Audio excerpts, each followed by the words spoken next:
कांदा बघा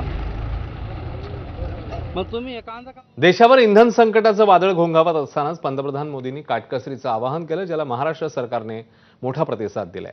मुख्यमंत्री फडणवीसांसह दोन्ही उपमुख्यमंत्री आणि सर्वच मंत्र्यांनी आवाहनाला प्रतिसाद दिला आणि वाहनांचा ताफा कमी केलाय। तशातच मुख्यमंत्री फडणवीस आज कारऐवजी थेट बुलेटस्वारी करत विधान भवनमध्ये पोहोचले। यावेळी त्यांच्यासोबत राज्याचे सांस्कृतिक मंत्री आशिष शेलार देखील उपस्थित होते।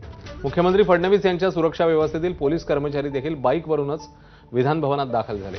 आपल्या ईव्ही कारसह विधान परिषदेत बिनविरोध निवडून आलेल्या 10 आमदारांच्या शपथविधीसाठी ते पोहोचले, तर काही मंत्र्यांनी थेट पायीच प्रवास करण्याला पसंती दिली। केंद्रीय मंत्री नितीन गडकरींनी पुणे दौऱ्यात पालखी मार्गाची पाहणी कारऐवजी बसमधून केली।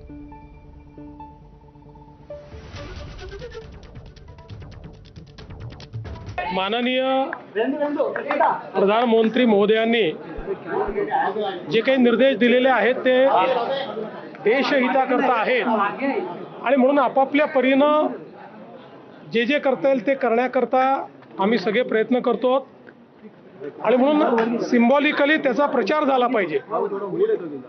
आणि जेव्हा राज्यातले नेते मंडळी अशा प्रकारे प्रचार करतात तर ते लोकांपर्यंत पोहोचतं, म्हणून मी आज या ठिकाणी मोटरसायकलने आलेलो आहे।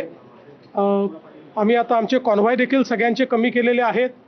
सगळ्यांचे जे काही परदेश प्रवास आहेत ते देखील आम्ही आता सगळ्यांचे रद्द केलेले आहेत आणि वेगवेगळ्या प्रकारे इंधन बचत कशी करता येईल, परकीय चलन बचत कशी करता येईल हाही आमचा प्रयत्न असेल।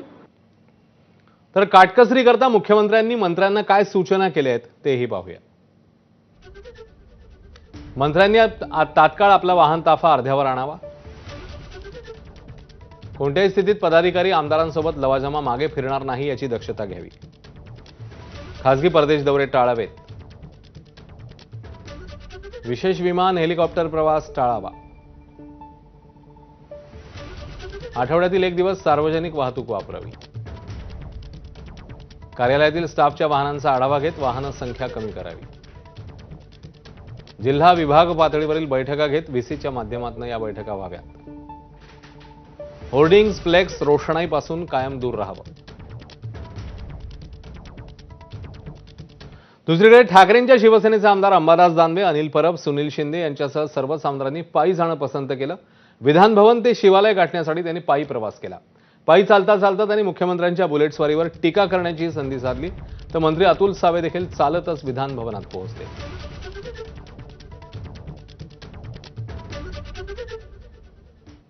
तर पंतप्रधानांच्या आवाहनानंतर राष्ट्रवादीचे ज्येष्ठ नेते शरद पवारांनी काय म्हटलं नेमकं ते बघूया।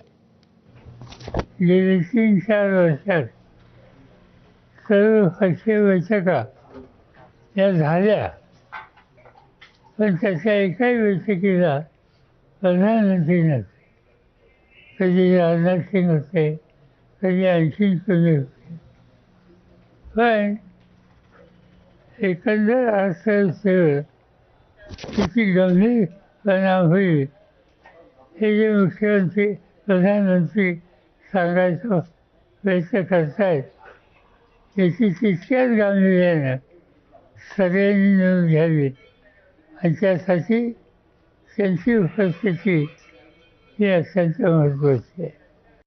हे माहिती नाही आता हे किती दिवस टिकणार आहे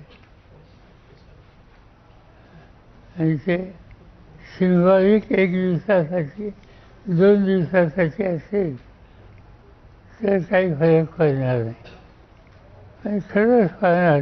म्हणजे आता आज मी पाहिलं देवेंद्र फडणवीस अंतराळयामध्ये मोटरसायकलवरून आले, तर उद्यापासून अंतराळयामध्ये ते मोटरसायकलवरूनच आले तर अधिक गांभीर्याने घेतले। केंद्रीय राज्यमंत्री प्रतापराव जाधवांनी अवघ्या एका दिवसात पंतप्रधान मोदींच्या काटकसरीच्या आव्हानाला हरताळ फासल्याचं पाहायला मिळालं। काल दिल्लीमध्ये आपल्या स्टाफसह मेट्रोने प्रवास करणारे